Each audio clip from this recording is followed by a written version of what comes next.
नमस्कार। IND special समर्पण पर सियासत में आपका बहुत स्वागत है। मैं हूं विवेक पांडे आपके साथ। तो समर्पण निधि को लेकर बीजेपी की एक बड़ी बैठक हुई, बूथ लेवल तक अभियान है समर्पण निधि पर, लेकिन अब कांग्रेस ने निशाना साधा है। कांग्रेस का कहना है कि ये चंदा लेकर जो किया जा रहा है, इसके साथ ही साथ कांग्रेस ने ये बात को भी न केवल सवाल खड़े किए बीजेपी के टारगेट पर साथ ही साथ बीजेपी से कई ऐसे सवाल भी किए हैं जिस पर सियासत बेहद गर्माती नजर आ रही है। दरअसल समर्पण निधि के अभियान को जहां बीजेपी और तेज करने की बात कर रही है, कार्यकर्ता समर्पण देने और लेने के लिए पूरे उत्साह से जुटे हैं। बीजेपी के जितने भी अनुषांगिक संगठन हैं वो समर्पण के लिए जुटे हुए हैं। ये बीजेपी प्रदेश अध्यक्ष वी.डी. शर्मा ने जानकारी दी, लेकिन बीजेपी के अभियान पर कांग्रेस के सवाल हैं, क्योंकि बीजेपी का 1 से 15 मार्च तक चलने वाले समर्पण निधि अभियान पर न केवल पलटवार किया, बल्कि साथ ही साथ ये भी कहा कि धन संग्रह पर कांग्रेस का आरोप है और ये कहना है कि कोरोना में भी क्यों चंदा उगाही की जा रही है। ये कांग्रेस ने सवाल खड़े किए हैं। तो तमाम सियासत के बीच पहले हम पक्ष विपक्ष के क्या बातें हैं वो सुन लेते हैं और फिर हम चर्चा शुरू करेंगे।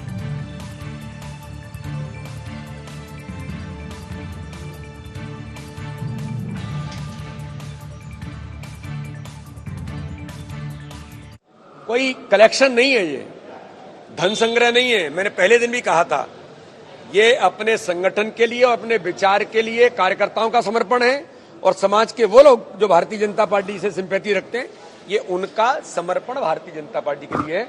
जिस अभियान में अधिकतम लोगों तक पहुंचना और एक विशेष प्रकार का अभियान हमने लिया है, समाज के अलग अलग प्रकार के सेगमेंट के लोगों के पास जाकर के इस अभियान के माध्यम से जोड़ना। बड़े बड़े मंत्री धन्ना सेठ हैं, पूरा पैसा इकट्ठा कर लो उनसे और टारगेट पूरा करो। अब उसमें भी देखना है कि जब इनका ये पूरा ऐसे ही होगा, जो सरकार के मंत्री वगैरह जो भ्रष्टाचार करेंगे, जो पैसा आएगा उसमें जोड़ देंगे वो। लेकिन उसमें मेरी मांग है कि जो कोरोना काल में लोग पीड़ित हुए हैं, 15 लाख तो इनने देने का कहा था कि हर एक के अकाउंट में, वो तो आए नहीं, तो 5-5 लाख ही दे दें इसमें से। जो समर्पण योजना है, 5-5 लाख। कोरोना, बेरोजगारी, काम धंधे बंद, इसके मेडिकल के बिल दिए लोगों ने, 5-5 लाख दे दें तो लोगों को राहत मिलेगी। इससे केवल ये करना चाहिए। तो कांग्रेस का ये कहना है कि यदि आपको पैसा लेना है तो कई ऐसे लोग हैं जिनके पास ज्यादा रुपए हैं, उनसे क्यों नहीं समर्पण निधि ले रहे हैं। कांग्रेस के अपने सवाल हैं। बीजेपी के भी आपने बातें सुनी, किस तरह से समर्पण निधि को लेकर बीजेपी प्रदेश अध्यक्ष ने बताया कि केवल समर्पण निधि लेने का ये अभियान नहीं है, जनता के बीच में भी जाना है और तमाम वार्तालाप जो पार्टी कर रही है। अब इसे समझने की कोशिश करते हैं। हमारे साथ हमारे Bhopal bureau chief Sandeep Mishra news room से सीधा हमारे साथ लाइव जुड़ चुके हैं। संदीप, क्या सियासत केवल एक कहेंगे कि आपने कोई बयान दे दिया, उस पर दूसरी पार्टी का बयान आ गया, क्या इतना सिंपल है इसको समझना, या फिर थोड़ी सी पिक्चर अभी और साफ होना बाकी है?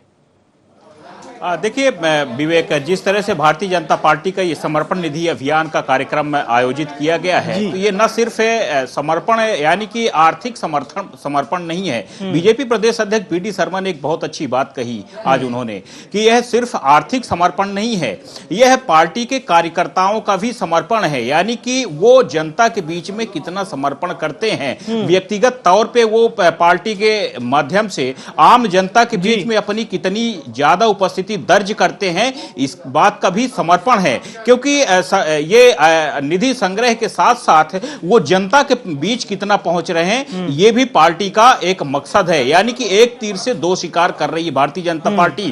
क्योंकि अगर यहां पर निधि संग्रह का कार्यक्रम संचालित हो रहा है, तो उसके माध्यम से भारतीय जनता पार्टी के कार्यकर्ता आम जनता तक पहुंचने का प्रयास कर रहे हैं। ये भाजपा के प्रदेश अध्यक्ष का दावा है। और अगर इस तरह से भारतीय जनता पार्टी कर रही है, तो कहीं न कहीं यहां पर भारतीय जनता पार्टी एक बार फिर से आम जनता के बीच में पहुंचने का प्रयास कर रही है। लेकिन संदीप जी, सबसे बड़ी बात यह है, कांग्रेस तो ये कह रही है कोरोना में साहब लोगों के धंधे बंद हो गए, पैसा कम हो गया, उसमें क्यों फिर चंदा ले रहे हो आप? आप बिल्कुल देखिए, कांग्रेस पार्टी फिलहाल तो विपक्ष में है और कांग्रेस पार्टी का काम है आरोप लगाना, क्योंकि अगर आप सही मायने में कहें तो भारतीय जनता पार्टी आर्थिक रूप से सक्षम होने की, आत्मनिर्भर होने की बात कर रही है।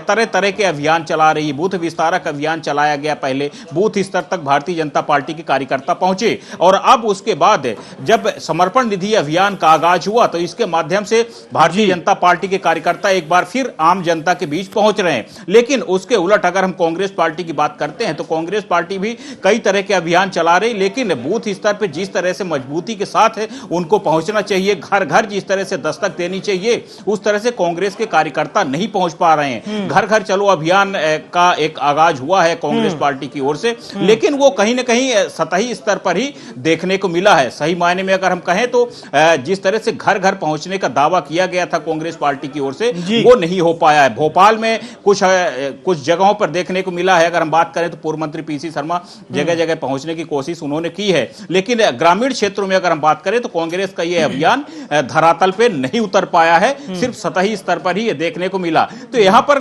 कांग्रेस पार्टी आरोप फिलहाल लगा रही है, लेकिन अगर हम बात करें तो भारतीय जनता पार्टी एक तीर से दो शिकार करने की कोशिश कर रही है, आर्थिक रूप से सक्षम होने की और बाकी आम जनता के बीच पहुंचने का प्रयास कर रही है। बिल्कुल बिल्कुल, आप बने रहिएगा संदीप जी हमारे साथ। एक बार फिर से आपका रुख करेंगे। हमारे साथ अर्चना चिटनीस जी जुड़ चुकी हैं, पूर्व मंत्री हैं मध्य प्रदेश शासन की। हमारे साथ अजीत सिंह भदौरिया भी जुड़ चुके हैं, प्रदेश प्रवक्ता हैं मध्य प्रदेश कांग्रेस के। आप दोनों का बहुत स्वागत है IND24 में। चर्चा की शुरुआत अर्चना चिटनीस जी आपसे। अर्चना जी, आप लोग तो समर्पण निधि अभियान चला रहे हैं, लेकिन कांग्रेस का ये कहना है कि महामारी के दौर में जहां लोगों का न केवल उनके आर्थिक धंधे कमजोर पड़े, लोगों को पैसा भी कम मिला और ऐसे में चंदा लेकर और उन पर परेशानी डाली जा रही है। मैं ना समझने की मानसिकता को समझ सकती हूँ। तो हमारे यहाँ जब हम पूर्णतः विपक्षी दल थे, राष्ट्रीय स्तर से लेकर प्रदेश स्तर तक, तब से हमारे यहाँ पर आजीवन सहयोग निधि कार्यकर्ता एकत्रित करके इस दल का संचालन सुचारू रूप से करते रहे हैं। और यह जो वर्ष है, यह माननीय ठाकरे जी का शताब्दी का जन्म जयंती वर्ष है उनका जी। और यह समर्पण निधि है। बूथ बूथ का कार्यकर्ता अपना 100 रुपए का रसीद दे रहा है और इसमें वो खुशी खुशी दे रहा है। वो अपनी मेरी पार्टी मेरे पैसे से चलती है, इस भाव से दे रहा है और इसकी बड़ी पारदर्शिता है कि सारा काम हो रहा है। ये केवल भारतीय जनता पार्टी के रीति नीति और शासन से, नेताओं से प्रभावित होकर लोग अपना अपना योगदान सहयोग कर रहे हैं। इसमें दबाव का कोई विषय नहीं है और कांग्रेस इसको समझ ही नहीं सकती है, क्योंकि उन्होंने तो बड़े बड़े लोगों से बड़े बड़े पैसे लेकर पार्टी को चलाने का उनका संस्कार, उनकी रीति नीति रही है।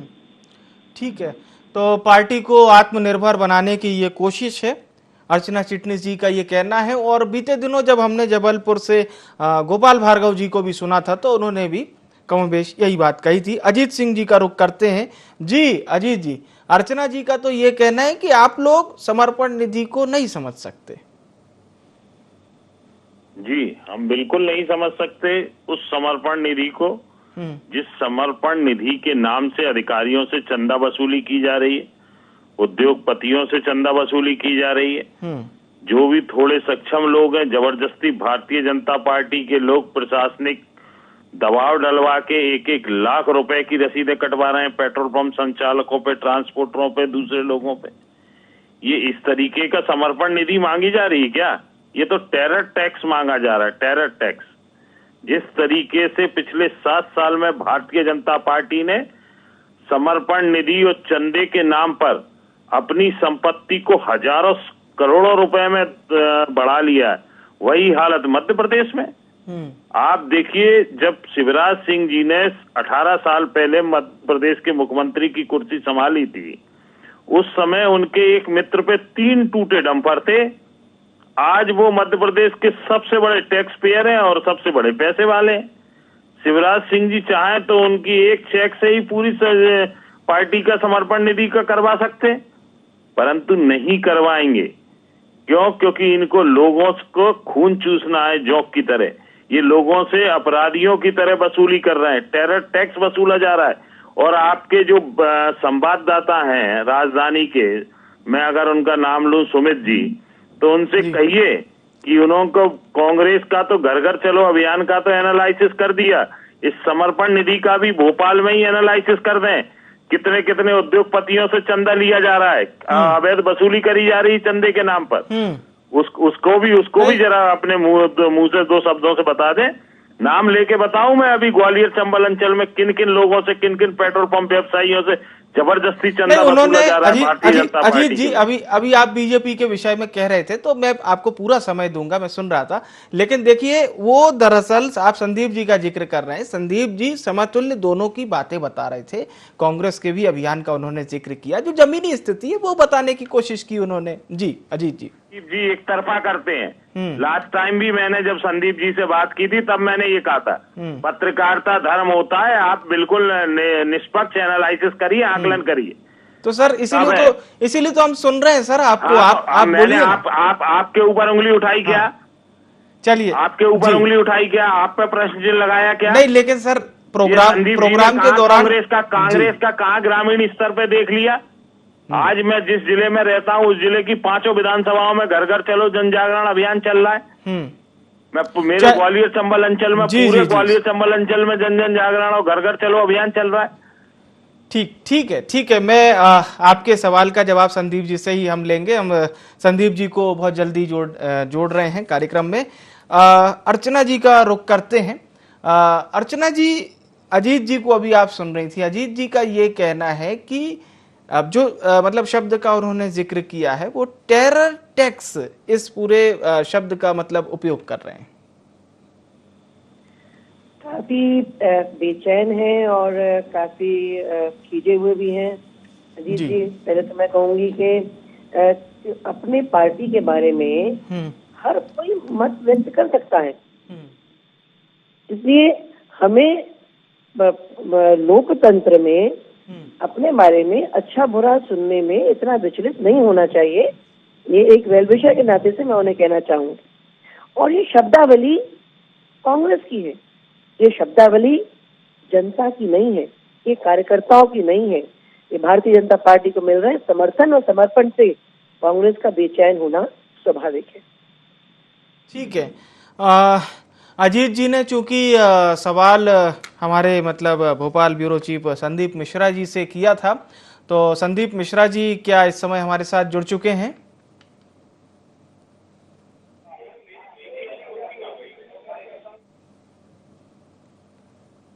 संदीप मिश्रा जी हमारे साथ जुड़ रहे हैं, फिर मैं उनसे अजीत जी ने जो सवाल किया था उसका भी जवाब लूंगा। अजीत जी, खैर एक वस्तु स्थिति होती है सर, उससे आप इनकार नहीं कर सकते, चाहे वो जमीन की स्थिति हो या फिर आप लोग भी लगातार दौरा करते हैं तो इस चीज को एनालिसिस भी करते हैं। लेकिन घर चलो घर घर चलो अभियान जो आपका हालांकि चल रहा है, मैं उस पर कोई विशेष टिप्पणी नहीं करूंगा, लेकिन अभी तक आप लोग क्या संतुष्ट हैं उससे, जिस तरह से अभियान आप लोग का जारी है? जी देखिए, सामाजिक जन सेवा के क्षेत्र में कोई भी व्यक्ति आए, चाहे तो सामाजिक संगठन के माध्यम से आए या राजनीतिक दल के माध्यम से आए, वो अगर अपनी सेवा से, जन सेवा से संतुष्ट हो गया तो वहीं फुल स्टॉप लग जाएगा। व्यक्ति को सामाजिक संगठन में और राजनीतिक संगठन में अगर सेवा का भाव है तो उसको संतुष्ट नहीं होना है जन सेवा से, लगातार जन सेवा करते रहना चाहिए। और आप अपने आप को जब तक सक्रिय नहीं रखेंगे तब तक आप समाज में और राजनीतिक क्षेत्र में संपूर्ण तरीके से स्थापित नहीं हो पाएंगे। आपको लगातार सक्रिय रहना पड़ेगा। तो हम तो संतुष्ट हैं, परंतु अपनी प्रोग्रेस रिपोर्ट से संतुष्ट हैं और हम चाहते हैं कि ज्यादा से ज्यादा हम और अच्छे से अच्छा करें। परंतु जिस तरीके से कुछ लोग आकलन करते हैं, जैसे आपके संदीप जी हमेशा आकलन करते हैं कि उन्होंने कभी ये बताया कि कितने पेट्रोल पंप व्यवसायियों से चंदा लिया गया समर्पण निधि के नाम से, कितने ट्रांसपोर्टरों से चंदा लिया गया समर्पण निधि के नाम से? बताया ये उन्होंने भोपाल के अंदर भारतीय जनता पार्टी के लोगों ने? आप उनसे पूछिए कि उसका भी आकलन करें, उसकी भी सर्च करें, अगर समर्पण निधि की बात हो रही है।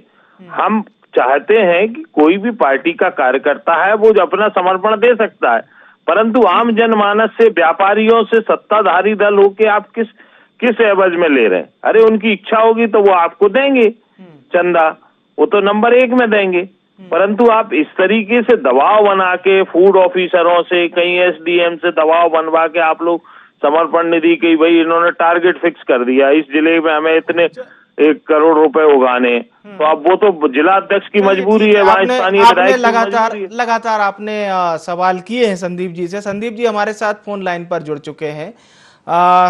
संदीप जी, महत्वपूर्ण बात यह है कि अजीत जी का ये कहना है कि आपने बीजेपी का क्या कार्यक्रम चल रहा है इसकी जानकारी दे दी। और वैसे मैं अजीत जी को बता दूं कि अजीत जी, संदीप जी चूंकि लगातार बीजेपी की एक बीट पत्रकारिता भी होती है जिसमें कांग्रेस और बीजेपी दोनों शामिल होती है, तो हो सकता है कांग्रेस बीट जो पत्रकार देखते हो वो कांग्रेस क्या कर रही है ये बड़े अच्छे से बता सकते हैं। संदीप जी बीजेपी बीट देखते हैं इसलिए वो बीजेपी के बारे में बताए। ठीक है संदीप जी, आप जवाब दे सकते हैं। विवेक, देखिए, मैं बीजेपी नहीं, मैं कांग्रेस भी देखता हूं, क्योंकि एक ब्यूरो चीफ होने के नाते मुझे कांग्रेस की भी हकीकत मालूम है। देखिए, जिसकी सत्ता होती है वो आप हमारे बारे में सही जानकारी नहीं दे रहे अजीत जी। हाँ बोलिए संदीप जी बोलिए। अब देखिए, हम जिस तरह से मीडिया समाज का दर्पण माना जाता है, हम वही काम करते हैं। जो कांग्रेस पार्टी में कमियां दिखी है हम वो कमियां दिखाने की कोशिश करते हैं। कांग्रेस पार्टी ने फिलहाल, अगर हम बात करें तो फिलहाल दिनों में अच्छे अभियान चलाने की कोशिश की है, लेकिन सवाल इस बात का उठता है कि कांग्रेस के वो जो अभियान है वो कहीं न कहीं सतही अभियान ही दिखते हैं। कांग्रेस पार्टी ने भी अच्छा एक कार्यक्रम शुरू किया, जो घर घर चलो अभियान शुरू किया है कांग्रेस पार्टी ने, उसके और साथ में सदस्यता अभियान भी, जो 5 रुपए शुल्क में लोगों को सदस्य बनाने की कोशिश की गई, और कहीं न कहीं आर्थिक रूप से मजबूत करने पर भी कोशिश की गई है कि ये 5 रुपए ही सही, लेकिन संगठन मजबूत होगा जब बड़ी संख्या में कार्यकर्ता लोग जुड़ेंगे कांग्रेस से। लेकिन सवाल बार बार यही उठता है कि कहीं न कहीं ये जो कांग्रेस के जितने अभियान हैं वो सिर्फ सतह पर ही रहते हैं। रही उनके बात, मैं और भी सुन रहा था कि हम सिर्फ उनकी बात करते हैं। कांग्रेस पार्टी की जब सत्ता थी तो कांग्रेस पार्टी ने भी इस तरह से अधिकारियों से, कर्मचारियों से, यहाँ तक कि जो बिजनेसमैन है, उद्योगपति लोग हैं, उनसे कांग्रेस पार्टी ने भी धन संग्रह किया था। मुझे वो दौर भी मालूम है जब दिग्विजय सिंह जी की सरकार थी प्रदेश में, तो हमने वो तानाशाही का दौर भी देखा है। ऐसा नहीं है कि हमें सिर्फ भाजपा की हमने बात की है। कांग्रेस पार्टी का जो जिसकी सत्ता होती है वो अपनी कहीं न कहीं बाहुबल का इस्तेमाल करता है। जिसके पास सरकार होती है उसके पास शक्ति होती है, और उस शक्ति का दुरुपयोग कहीं न कहीं सभी पक्ष करते हैं। वो दूध के धुले यहाँ पर कोई भी नहीं है, ना तो भारतीय जनता पार्टी है ना ही कांग्रेस पार्टी है। कांग्रेस पार्टी ने भी अपने समय पर बाहुबल का इस्तेमाल किया, अधिकारियों कर्मचारियों को धमकाया, उनसे राशि ली गई, यहाँ तक कि उद्योगपतियों से, बिजनेसमैनों से, सभी प्रकार से पेट्रोल पंप की बात कर रहे थे, पेट्रोल पंप संचालकों से भी कांग्रेस पार्टी ने भी लिए थे। मेरी आंखों देखी हुई है, मैं पूरे बिंद से आता हूँ, मैंने बिंद में वो दौर देखा है कांग्रेस पार्टी का, जो अगर आज वो दौर की यहाँ पर बात करने लगे तो कांग्रेस को लोगों को शर्म लगेगी। जी, आपके तमाम सवालों पर अजीत जी से जवाब लेंगे, लेकिन हमारे साथ चर्चा में अर्चना चिटनीस जी भी बनी हुई है। अर्चना जी, आपने हालांकि इस बात को ये कहा कि ये कांग्रेस की बौखलाहट है, कांग्रेस एक्सेप्ट नहीं कर रही है। दूसरी तरफ कांग्रेस ये कह रही है कि जो शीर्ष के उद्योगपति हैं उनसे समर्पण निधि नहीं ली जा रही। कांग्रेस के कमोबेश आप किसी भी प्रवक्ता या नेता को सुनेंगे ऊपर से लेकर नीचे तक, वो ये कह रहे हैं कि इस अभियान के जरिए क्या ऐसा नहीं हो सकता था कि आप शीर्ष कुछ उद्योगपतियों से चंदा ले लेते, या इससे आम जनता के ऊपर उतना भार नहीं आता? अगर आप इसे कांग्रेस के नजरिए से इस सवाल को देखें तो इस पर आपकी पार्टी का क्या जवाब है? नहीं रही, अपनी पार्टी की योजनाओं का वो क्रियान्वयन नहीं कर पा रहे। 15 महीने की सरकार में वे तबादला उद्योग किस प्रकार फला फूला है। एक एक अफसर का पैसा ले लेकर एक एक दिन में 5-5, 6-6 ट्रांसफर हुए हैं। और जो वो पैसा ला और ऑर्डर ले जाने वाली संस्कृति के जो लोग हैं, जो अपनी पार्टी को तो संभाल नहीं पा रहे, हर नेता अलग बयान देता है, कोई अभियान सफल नहीं होता है उनका। वे हमारी पार्टी हम कैसे चलाएं, इसकी शिक्षा और समझ कांग्रेस से लेना भारतीय जनता पार्टी को बिल्कुल भी आवश्यक नहीं है। ठीक है, मतलब आपका स्टैंड क्लियर है। बिल्कुल, मैं अंतिम प्रतिक्रिया के लिए आपके पास लौटूंगा अर्चना जी। अब हम अजीत जी का रुख करते हैं। जी अजीत जी, मुझे लगता है संदीप जी ने आपके सवालों के जवाब दिए होंगे। संदीप जी को दिग्विजय सिंह जी ने कि कार्यकाल में क्या वसूली हुई, हर एक एग्जाम्पल सुनिए मेरी बात। उनके मुंह से एक शब्द ये निकला कि आज धन संग्रह के नाम पे कहाँ भारतीय जनता पार्टी के लोग वसूली कर रहे हैं, ये निकला क्या? उनका आप वक्तव्य दोबारा सुनिएगा, ऐसे लगता है कि वो भारतीय जनता पार्टी की बी टीम के रूप में पत्रकारिता का कार्य कर रहे हैं। ये मैं बता दूं आपको संदीप, सुनिए मेरी बात। एलिगेशन वाली बात होती है, हम किसी व्यक्ति पर एलिगेशन ऐसे कैसे लगा सकते हैं? आप तो ये बताइए ना सर, हम तो आपके अभियान के बारे में पूछ रहे हैं, बस आप वो जानकारी दे सकते हैं। हाँ, जितने आपने एलिगेशन लगाए, सारे एलिगेशन आपके सुने गए, सारी बातें, उनका जवाब अर्चना जी ने भी दिया। अर्चना जी ने बकायदा आपने जितने एलिगेशंस लगाए थे लगभग सभी के जवाब दिए। जी, की पेट्रोल पंप, अरे किस कांग्रेसी ने की पेट्रोल पंप वाले से बताइए ना आप। दिग्विजय सिंह के शासन काल में हुई, अरे 20 साल पहले किसके क्या हुआ था, आप उसका उदाहरण देके बताइए। मैं बिंद से आता हूं, बिंद में राजेंद्र शुक्ला ने क्या लूट की आपको मालूम है? उसका कभी नहीं बोल पाए आप। ये पत्रकारिता भी निष्पक्ष करना चाहिए, तब उंगली नहीं उठती। ये बता दूं विवेक जी आपको, अगर करोगे एक तरफा तो आपको निश्चित रूप से सुनने की भी क्षमता रखिए। आप तो लोगो छोड़ दीजिए, भारतीय जनता पार्टी का लोगो ले लीजिए, उसका गमछा ओढ़ लीजिए अगर आपको पत्रकारिता करनी है भारतीय जनता पार्टी की। तो सर हम साफ तौर पे कहता हूं, आप अगर अपने आप को चौथा स्तंभ कहते हो तो निष्पक्ष होकर एनालिसिस करना चाहिए। अभी आप उनका स्टेटमेंट उठा के सुनिए, कांग्रेस के लोगों ने भी वसूली की थी 15 महीने में, ये की थी, क्या किया था, किससे लिया? उद्योगपतियों को धमका के कांग्रेसियों ने लिया। ये आप पत्रकारिता कर रहे हो? किस उद्योगपतियों को धमका के चंदा लिया था 15 महीने में? किसने शिकायत की? कि कौन सा मामला आपके सामने आया? चलिए, पत्रकारिता हो रही है क्या? ठीक हो गई। आप एक अंतिम प्रतिक्रिया के लिए मैं आपके पास लौटूंगा और ओवरऑल चर्चा का सार अर्चना जी की तरफ रुख करते हैं। जी अर्चना जी, ओवरऑल क्या सार पाती हैं? हालांकि अजीत जी के सवाल तो बहुत सारे हैं, लंबी फहरिस्त अब हो चली है, हर सवाल का सम्मान होना चाहिए। बहरहाल एक अंतिम प्रतिक्रिया अर्चना जी आपकी, उसके बाद अजीत जी का रुख करेंगे। कहने का और पूरे उनकी अपनी मन की बात कहने का उन्हें भी अधिकार है। और वे पूछ रहे थे कि किससे शिकायत करी है, मैं पूछती हूँ कि भारतीय जनता पार्टी जोर जबरदस्ती कर रही है, शिकायत अजीत जी के पास हो तो वो नामजद बता दें कौन व्यक्ति शिकायत कर रहा है। और इस प्रकार से हम पत्रकारिता का भी सम्मान करना चाहिए और हर व्यक्ति, चाहे वो आम नागरिक हो, चाहे पत्रकार हो, चाहे हमारे विरोधी दल का व्यक्ति हो, अपनी अपनी बात कह सकता है। हम मेरी प्रशंसा करें अगर कोई वो संतुलित है, अन्यथा वो संतुलन खो रहा है, अन्यथा वो पक्ष ले रहा है। अरे हर एक का अपना अपना विचार किसी न किसी के पक्ष में, विरोध में हो सकता है। और यही हमारे लोकतंत्र की, हमारे भारतीय जीवन पद्धति की भी वादे जायते तत्वबोधे। हम सब अपनी अपनी बात करते हैं, हम सब अपना अपना दल चला रहे हैं, हम सब अपने अपने विचारों को जनता तक पहुंचा रहे हैं। अब स्वीकार्यता और सम्मान जनता का मिलना चाहिए। आपस में इस प्रकार खींचने से बात नहीं बनेगी। मैं तो चाहती हूँ कि कांग्रेस बेहतर बने, कांग्रेस सशक्त हो और लोकतंत्र व्यवस्था में एक अच्छा विपक्षी दल का भूमिका जो जनता ने कांग्रेस को दी है वे निभाएं और जनता की लड़ाई लड़े। बीजेपी पर खींच निकालने से, बीजेपी की कमियां निकालने से और बीजेपी के मनगढ़ंत आरोप लगाने से न जनता का भला होने वाला है, न कांग्रेस की एक अच्छे रास्ते पर कभी भी पटरी पर अपनी पार्टी को ला पाएगी। ठीक है, बहुत अच्छी बात है। बहुत बहुत धन्यवाद मैडम हमारे साथ जुड़ने के लिए। अब अंतिम प्रतिक्रिया के लिए अजीत जी आप। जो लोग भारतीय जनता पार्टी के लोग ब्लैक बोर्ड और डस्टर तक में कमीशन खा गए गरीब छात्रों का, वो आज यहाँ पे टीवी पे बैठ के ज्ञान की बातें कर रहे हैं, नैतिकता की बातें कर रहे हैं। जो खुद गरीब बच्चों को पढ़ाई का, जो शिक्षा को सुधार का, उनका व्यक्तित्व निखरने के लिए जो धनराशि जनता के टैक्स की दी जाती है उसको खा गए, वो आज यहाँ नैतिकता की बातें दुहाई दे रहे हैं। वाह भाई वाह, बहुत अच्छे, बहुत बढ़िया। अब वो कट गई मैडम, नहीं तो उनको पता चलता ये चीज। चलिए ठीक है, आपने भी अपनी बात रखी। आप सभी मेहमानों का बहुत बहुत धन्यवाद।